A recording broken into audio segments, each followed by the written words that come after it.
ప్రభునందు ప్రియమైన జేహోజెల్లోని spiritual ప్రేటి members అందరికీ నా హృదయపూర్వక వందనాలండి. ఇది నిన్నకి ఏర్పాటు చేయబడిన వాక్య భాగము కీర్తనల గ్రంథము 23 అధ్యాయం 5వ వచనం చదువుదాం. దయచేసి వాక్యం అందించండి. నా శత్రువుల ఎదుట నీవు నాకు భోజనమును సిద్ధపరచుదు. చాలండి. స్తోత్రం స్తోత్రం స్తోత్రం. పరిశుద్ధుడు పరిశుద్ధుడు పరిశుద్ధుడు సర్వభూలోకమును సృజించి దానిని నీతితోనూ న్యాయంతోనూ పరిపాలించుచూ ఏర్పడుతున్న మా ఘనమైన యేసయ్య, మీ ఘనమైన పాదములకు లెక్కించిన వందనములు స్తోత్రములు చెల్లించుకుంటున్నాను తండ్రి. సర్వశక్తి గల దేవుడిగా మీరున్నారు. ఏమి ఇచ్చినప్పుడు మీరు మనం తీర్చలేము ప్రభా. వాక్యం ఇచ్చిన ప్రతి ఒక్క బిడ్డను నూరంతలు దీవించి ఆశీర్వదించండి. వాక్యానుసారంగా జీవించే భాగ్యాన్ని మీరే మాకు ప్రసాదిస్తారని మా కొరకు సిలువలో ప్రాణం పెట్టి తిరిగి లేచిన యేసయ్య పరిశుద్ధనామమున మిక్కిలి వినయంతో వేడబెడుకుంటున్నాం మా పరమ తండ్రి. ఆమేన్. ప్రభునందు ప్రియమైన సహోదరి సహోదరులారా, మరొకసారి నా హృదయపూర్వక వందనాలు తెలియజేస్తున్నానండి. ఈరోజు యేసుక్రీస్తు ప్రభువు వారు మనకు బయటకొచ్చిన వాక్య భాగం ఏంటంటే, ఆ శత్రువుల ఎదుట నేను నాకు భోజనం సిద్ధపరచదు. అంటే ఇక్కడ కీర్తనాకారుడు దావీదు మహారాజు గారు చెప్పిన మాట అండి ఇది. అయితే ఇక్కడ దావీదు మహారాజు గారికి అనేకమైన శ్రమలు, చాలా భయంకరమైన శోధనలు, మరణమయ్యే పరిస్థితి వచ్చినప్పుడు ఆయన కొండల్లో గుహల్లో ఎంతో గాఢాంధకారంలో ఆయన ప్రయాణం చేస్తున్నారు అనమాట. సౌలు రాజు నుంచి తప్పించుకోవడం కోసం ఆయన దేశానికి ఆ యొక్క ఇశ్రాయేల్ ప్రజలకి ఆయన గొల్యాతు దగ్గర నుంచి చాలా చక్కటి రక్షణను తండ్రి దేవుని యొక్క సహాయం ద్వారా ఆయన ఇచ్చినప్పుడు అక్కడ సౌలు రాజు ఈ యొక్క ప్రజలు చేస్తుంటే జయధ్వనులకి దావీదు మహారాజుకి బాలుడైన దావీదుకి ఇన్ని వేల జయము కలుగుగా కనిసి అంటున్నారు. తర్వాత సౌలు రాజుకి 10,000 అని ఇలా చెప్తున్నప్పుడు ఇక సౌలు రాజు నాకే తక్కువగా నన్ను స్తుతిస్తున్నారు, ఇక దావీదు మహారాజుని అయితే బాలుడైన దావీదు మహారాజుని అయితే చాలా ఎక్కువగా ఘనంగా గనపరుస్తున్నారు వీళ్ళు అని చాలా అసూయ చెంది అప్పుడు ఈ యొక్క దావీదు మహారాజు గారిని చంపడానికి ప్రయత్నం చేయడం మనం చూస్తాం. అయితే ఈ యొక్క దావీదు మహారాజు గారు ఆ బాలుడిగా ఉన్నప్పుడు దావీదు మహారాజు గారు ఏంటంటే ఆ యొక్క సౌలు రాజుని తన సైన్యాన్ని అన్ని తప్పించుకోవడం కోసం ఆయన కొండల గుహల్లో, లోయల్లో, గాఢాంధకారంలో ఎంతో భయంకరమైన మరణఛాయ ప్రదేశాల్లో ఆయన వెళ్తున్న సందర్భం ఉంది. ఆ సందర్భంలో ఆయన వెళ్తున్నప్పుడు మరణం అంచులే ఆయనకి ఎంతో బాగా సన్నిహితంగా ఉందన్నమాట. మరణమే ఆయనకి సన్నిహితంగా ఉన్న పరిస్థితుల్లో ఇక్కడ యేసుక్రీస్తు ప్రభువారిని తండ్రి దేవుడిని ఇక్కడ దావీదు మహారాజు గారు అడుగుతున్నారండి. ఎంతో కాన్ఫిడెన్స్గా ఆయన చెప్పారనమాట, యెహోవా నాకు కాపరి, నాకు లేమి కలుగుతుంది, ప్రసిద్ధిగల చోట్ల ఆయన కరుణ చేస్తున్నాడు. అంత గాఢాంధకారంలో కూడా దావీదు మహారాజు గారు వెళ్తున్న సందర్భంలో ఆయన అన్నారనమాట, గాఢాంధకారపు లోయల్లో నేను సంచరించినను ఏ అపాయంలోకి భయపడను. తర్వాత ఇక్కడ మన యొక్క పాఠం ఏంటంటే, నా శత్రువుల ఎదుట నీవు నాకు భోజనం సిద్ధపరచదు, నీవుతో నాకు అలా ఉంటుంది. నా శత్రువుల ఎదుట నీవు నాకు భోజనం సిద్ధపరచదు అంటే శత్రువుల దగ్గర యొక్క దేవుడు భోజనాన్ని సిద్ధపరిచేవాడిగా ఉన్నారన్నమాట. అయితే నా ప్రియమైన సింగులరా, దావీదు మహారాజు అంత భయంకరమైన ఇబ్బందుల్లో ఉన్నప్పుడు కూడా తండ్రి దేవుడు దావీదు మహారాజు గారిని ఎంతగానో అనేకమైన శ్రమ నుంచి అక్కడ తప్పించమని చూస్తాం. బైబిల్లో ఇంకొక ఆయన ఉన్నారు, ఎవరంటే యాకోబు కూడా యాషావుకు రావాల్సిన దీవెనలు తన తండ్రి దగ్గర నుంచి యాకోబు పొందుకున్నప్పుడు ఆ దీవెనలన్నీ యాకోబు పొందుకున్నప్పుడు ఆ యొక్క ఇంకా తండ్రి దగ్గరికి లేటుకి వెళ్ళాడండి. యాషావు లేటుకి వెళ్ళి అంటున్నాడు, తండ్రి నాకు ఒక దీవెనైనా లేదా, నాకు ఒక దీవెన ఇవి, ఒక ఆశీర్వాదం నాకు ఇదేని సంగతులు లేదు. నేను అన్ని ఆశీర్వాదాలు కూడా మీకు తమ్ముడు, మీకు సహోదరుడైనా యాకోబుకి నేను ఇచ్చేసానని చెప్పినప్పుడు కనీసం శాపనార్థాలను పెట్టమని తండ్రిని వేడుకున్నాడండి యాషావు. అంటే తండ్రి దగ్గర నుంచి వచ్చేది ఏదైనా పర్లేదని అన్న ఉద్దేశంతో ఈ యొక్క యాషావు అడగడం మనం చూస్తాం. అయితే నా ప్రియమైన సోదరులారా, ఈ యొక్క యాకోబుని ఎంత చక్కగా ఆయన తన తండ్రి ఇస్సాకు ఆశీర్వదించాడో దానికి డిఫరెంట్గా యాషావుని అనడం జరిగిందండి నా ప్రియమైన సోదరులారా. అప్పుడు యాషావు ఇంకా చాలా కోపంతో తన సహోదరుని చంపడానికి వెనకాలే తరుముతున్నాడండి. ఆ తరుముతున్న సందర్భంలో యాకోబు వెళ్ళి అక్కడ అరణ్య మార్గం గుండా వెళ్తున్నాడు.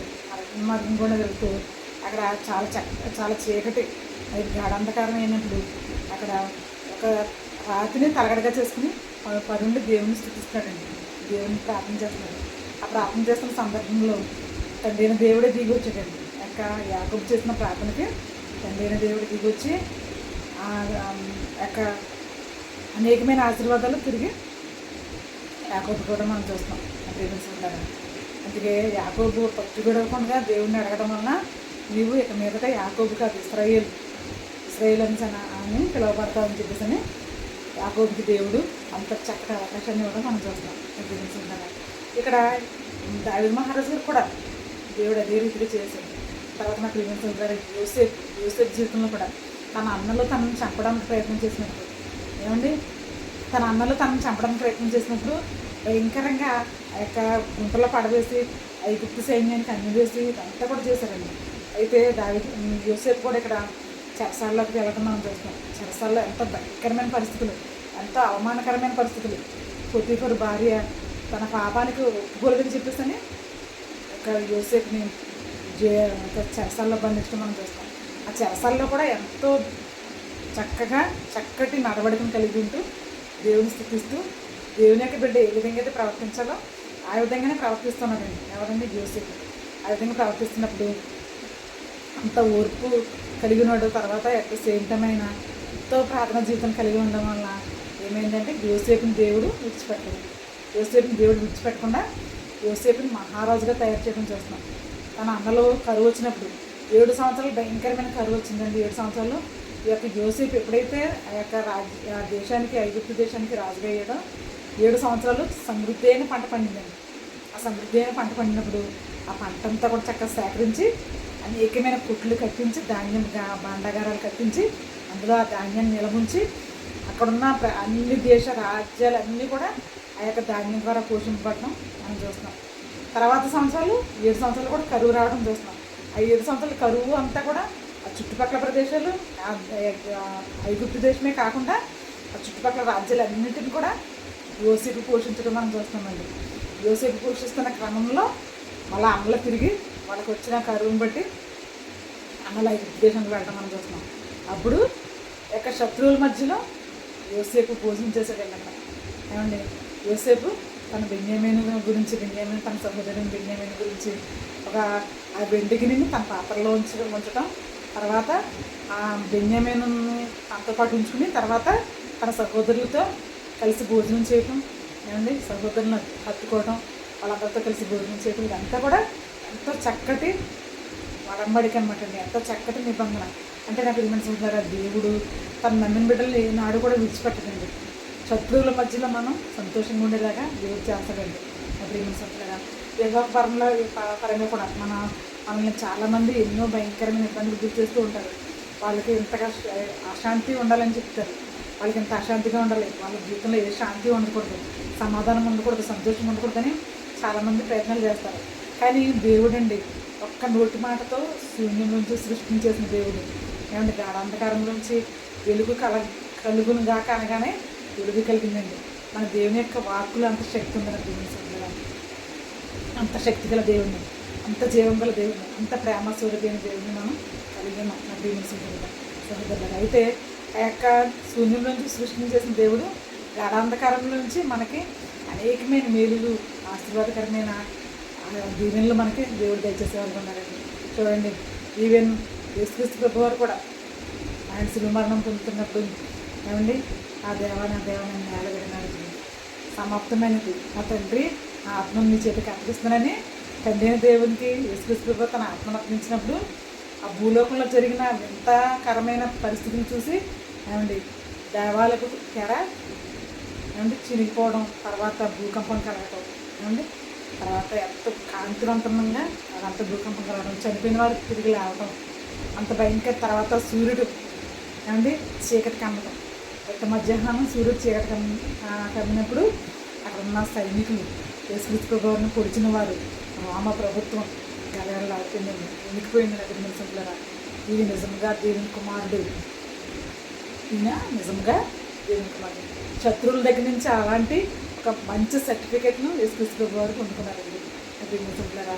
ఎప్పుడు కూడా మన శాంతి, సమాధానం, సంతోషాన్ని, ఓర్పును, సహనాన్ని మనం కలిగి ఉంటామో అప్పుడు దేవుడు మనకి అన్నీ కూడా ప్రసాదిస్తారండి. నగర నివసించారా.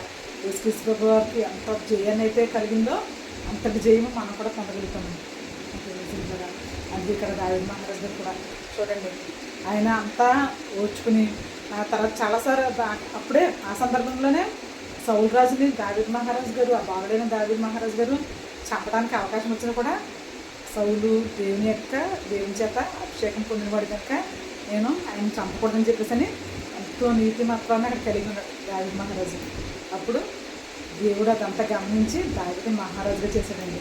అది ఇశ్రాయేలు దేశానికి మహారాజుగా చేశాడు. అంటే అలాంటి క్షమాగుణం ఉండాలి, అలాంటి ప్రేమతత్వం ఉండాలండి. సో మన క్రైస్తవ బిడ్డలమంటే మనం మన జీవితం ఒకరికి ఒక మంచి లెసన్ నేర్పించాలి.